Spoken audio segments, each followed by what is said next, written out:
Salut les loulous, aujourd'hui petite restauration sur des chaises. Alors bon, bien sûr sur la vidéo, je vais vous montrer qu'une seule chaise.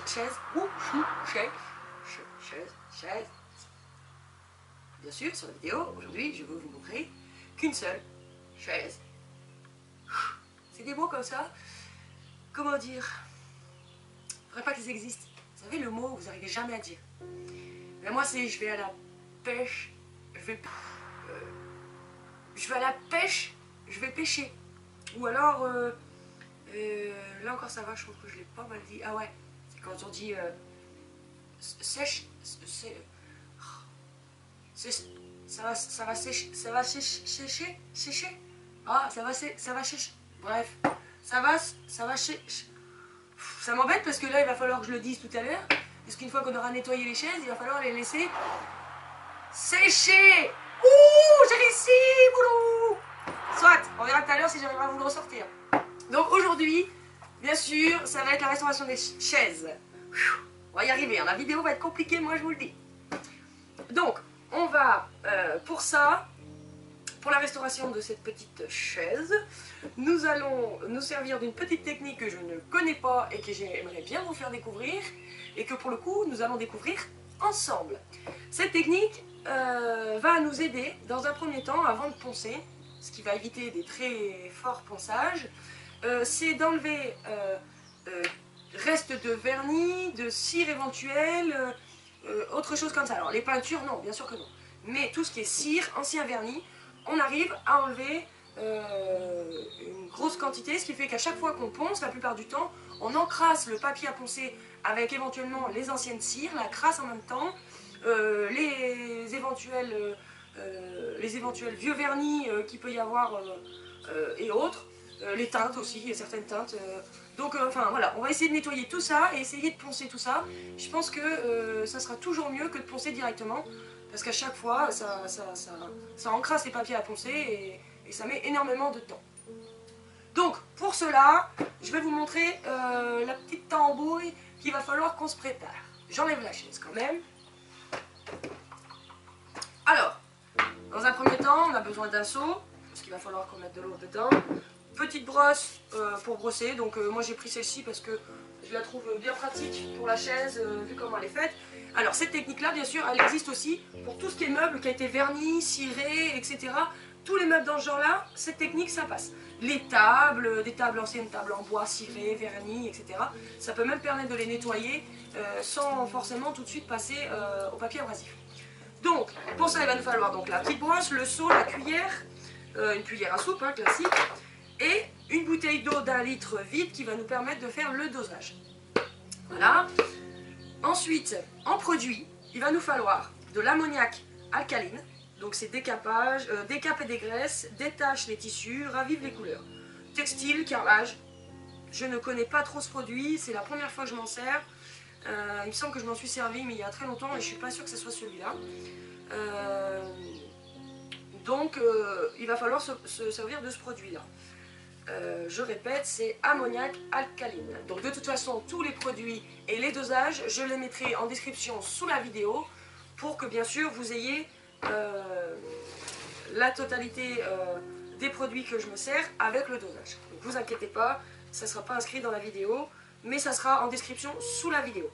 Ensuite, je vous mettrai aussi peut-être les liens pour être sûr que ce soit les bons produits.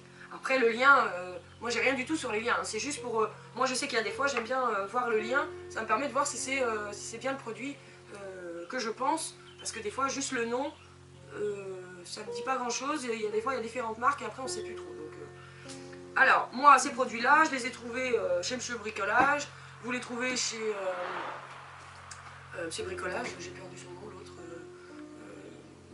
Bricomarché, enfin tout ce qui est magasin de bricolage, le Roi Merlin, je ne vais pas vous sortir toute la liste. Hein. Après on a besoin de cristaux de soude. Donc moi j'ai pris Samar, on peut prendre d'autres marques, on s'en fout, peu importe. Donc, les dosages. On commence par 5 litres d'eau. Donc moi j'ai pris un bidon de 5 litres que j'avais de liquide de refroidissement. Vous pouvez prendre le bidon qui vous sert aussi à mettre le nettoyant à vitre dans votre voiture, le lave-pare-brise. Hein. le lave-vitre, le lave, vous avez compris. Donc, on va mettre les 5 litres d'eau dans notre seau. Sans mettre la bouffée, ça serait pas mal. J'ai pas envie de prendre une douche. En tout cas pas maintenant. Voilà. Même si je suis Verseau, on va y aller mollo. Voilà. Ensuite, enfin, pour ceux en étant Verseau, là, la technique de verser l'eau comme ça, c'était pas mal quand même. Ça m'allait. Non, je rigole, je rigole. Ensuite, nous allons prendre la bouteille d'eau. Parce qu'en fait, il va nous falloir un quart d'ammoniac. Donc, pour faire un quart d'un litre, bon, on dose à peu près, on voit, on la sépare en 4, ça fait ça, ça, ça là, ça fait 3. Ouf, l'ammoniac, ça dépote. Hein. En même temps, pour ceux qui connaissent, vous allez vite voir que c'est la même odeur que les teintures pour les cheveux, etc. Hein. Donc, ça dépote, si vous voyez ce que je veux dire.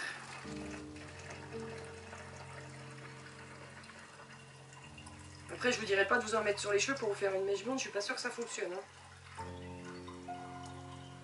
Voilà. Bon, on va être un petit peu plus généreux. Voilà, à peu près un quart. Hein. Après, c'est Kiki Bourrico, on n'est pas non plus... Donc, on le verse dans l'eau. Ouf. Mettez un masque, hein.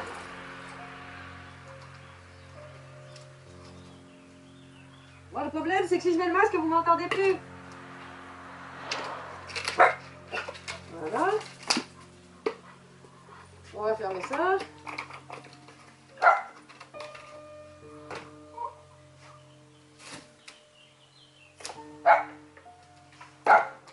Je recule du seau, hein, du coup.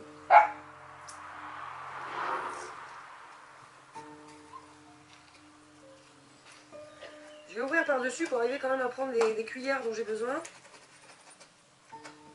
Voilà. Et donc maintenant, 5 litres d'eau, un quart d'un litre d'ammoniac et 5 cuillères, bon, 5 cuillères de cristaux de soude. Voilà. C'est pareil, soyez généreux sur les cuillères. Hein. Vous pouvez même en mettre 6, ça ne va pas faire grand chose de plus ou de moins. Voilà. Je ne sais plus à combien j'en étais. Donc bah, du coup, j'en remets 2. Voilà. Donc comptez 5, 6, hein, moi, sur les dosages comme ça, vous mettez toujours un peu plus qu'un peu moins. Ensuite, bien sûr, nous allons touiller tout ça. Que les cristaux de soude soient bien dilués un maximum au fond et qu'ils aient bien fondu. Et après, nous allons pouvoir commencer à prendre... Donc il faudrait des gants. Je vais essayer d'en chercher parce que j'en cherche depuis tout à l'heure mais j'en trouve pas. Avec des gants, la brosse et nous allons décaper les chaises. Enfin, je vais décaper les chaises.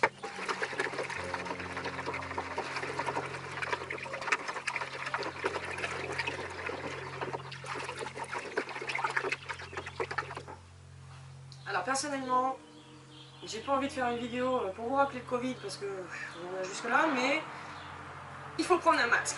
Là pour le coup, même vous allez vous dire non, il faut le masque. Ça dépote. Vous voulez qu'il nous serve à quelque chose, c'est de masque.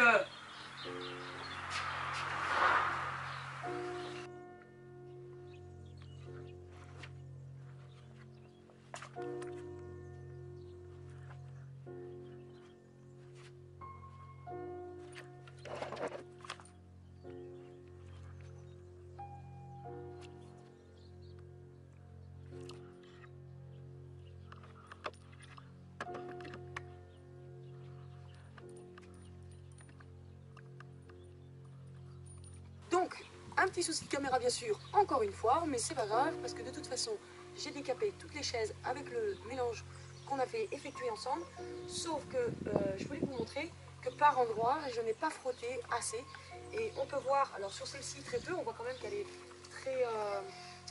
très décapée, hein. Alors franchement, c'est juste une technique que j'adore, alors là, c'est juste top, donc ça décape vraiment les anciens vernis, c'est juste impressionnant. Et bien sûr, vous voyez sur celle-ci, on a quand même une différence de couleur parce que là, on voit en fait que j'ai encore le vernis. Alors, il y avait 4 chaises, hein. J'ai dû un petit peu me perdre dans les... au niveau des frottages. J'ai dû frotter dans un sens, dans l'autre, et là, bah, j'ai dû zapper vraiment tout le devant. J'ai frotté ici, mais ici, on voit bien que j'ai pas frotté du tout, et encore là, encore moins. Alors que celle-ci, on est vraiment sur un bois qui est décapé. Et ce que j'adore vraiment, c'est qu'on le touche, on est revenu sur le bois. On est revenu sur le bois, et en plus d'être revenu sur le bois, c'est que on n'a pas eu besoin de poncer, de gratter, etc. Il faut brosser simplement avec la brosse, et c'est vraiment génial. Alors on peut voir aussi que là, il reste du vernis, contrairement à d'autres endroits. Là aussi, hein, j'ai pas frotté correctement.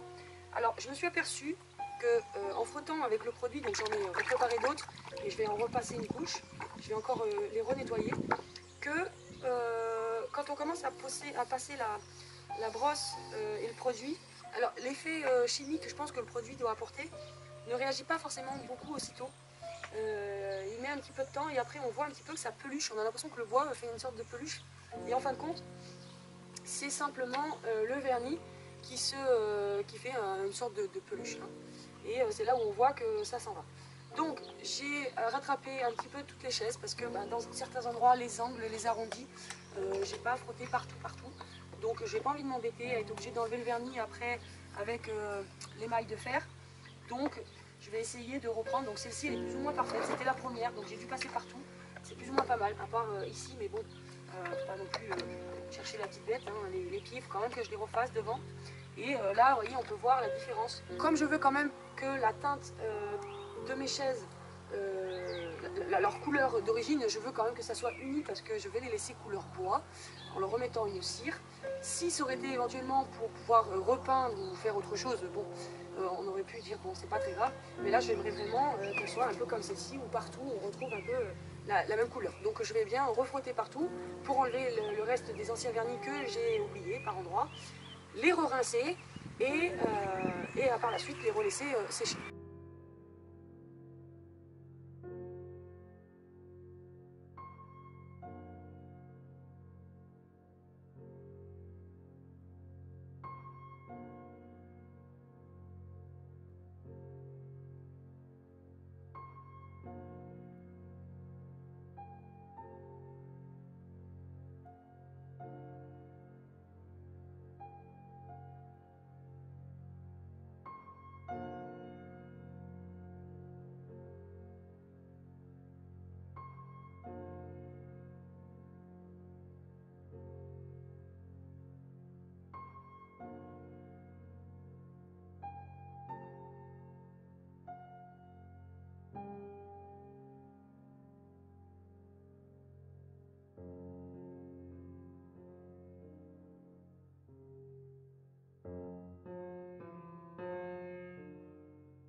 les loulous, on a passé le produit.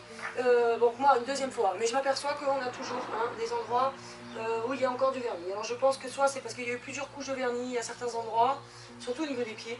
Donc je pense qu'à mon avis, on a un petit souci en quelque part quand même de décapage. Je pense qu'il faudrait faire ça plusieurs fois pour couche par couche. Bon, on va éviter, ça sert à rien. On va enlever ça avec du papier de verre, de la laine d'acier et je pense que ça ira très bien pour arriver à revenir sur un bois plan. Donc moi ces chaises là vont retourner autour de la grande table que vous savez avec le pied central, la table ronde avec le pied central bleu où on avait décapé le plateau du dessus. Vous verrez aussi éventuellement dans de prochaines vidéos qu'on a eu un souci avec le plateau du dessus. Vous verrez ça dans de prochaines vidéos, mais il y a eu des petits dégâts.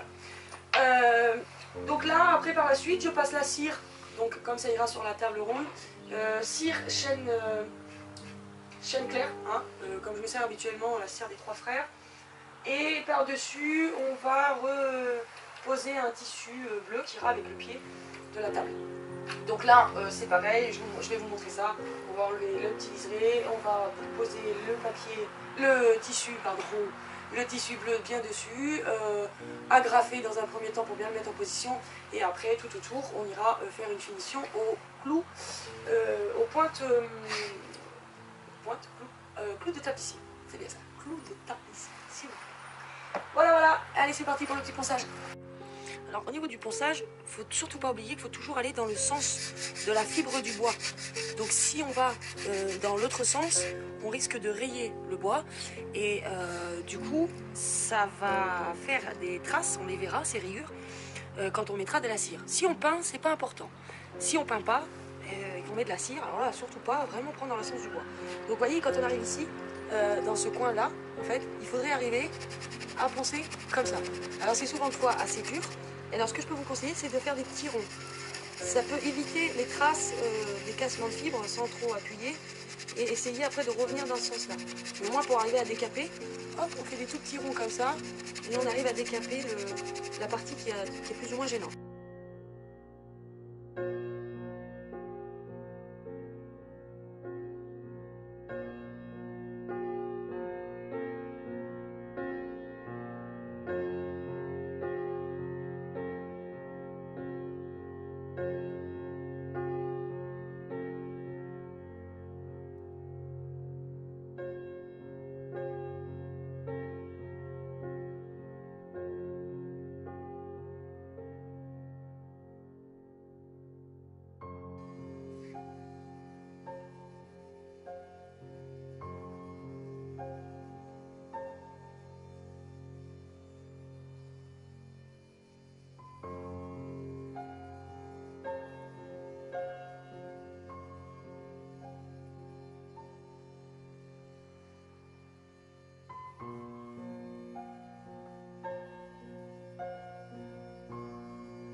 Nous avons passé la cire.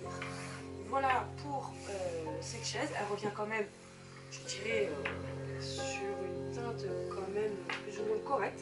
Alors forcément, c'est un bois qui était déjà assez foncé. Donc forcément, même si je reviens sur la cire des trois frères en chêne clair, forcément, on n'aura pas une teinte chêne clair. Parce que forcément, le bois déjà a une certaine teinte à lui tout seul, donc forcément on ne revient pas sur un réel chêne clair.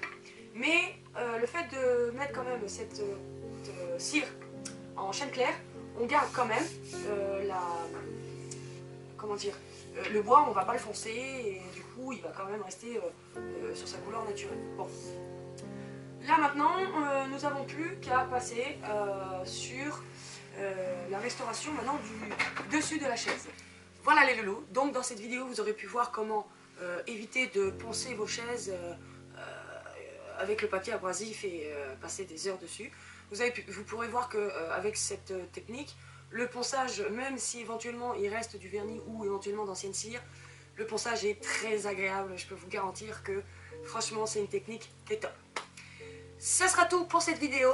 Dans l'épisode numéro 2, vous pourrez voir la restauration du dessus avec le tissu et avec les clous décoratifs. Sur ce, je vous dis ciao les loulous. N'hésitez pas à mettre des commentaires, vous abonner, mettre des likes et partager.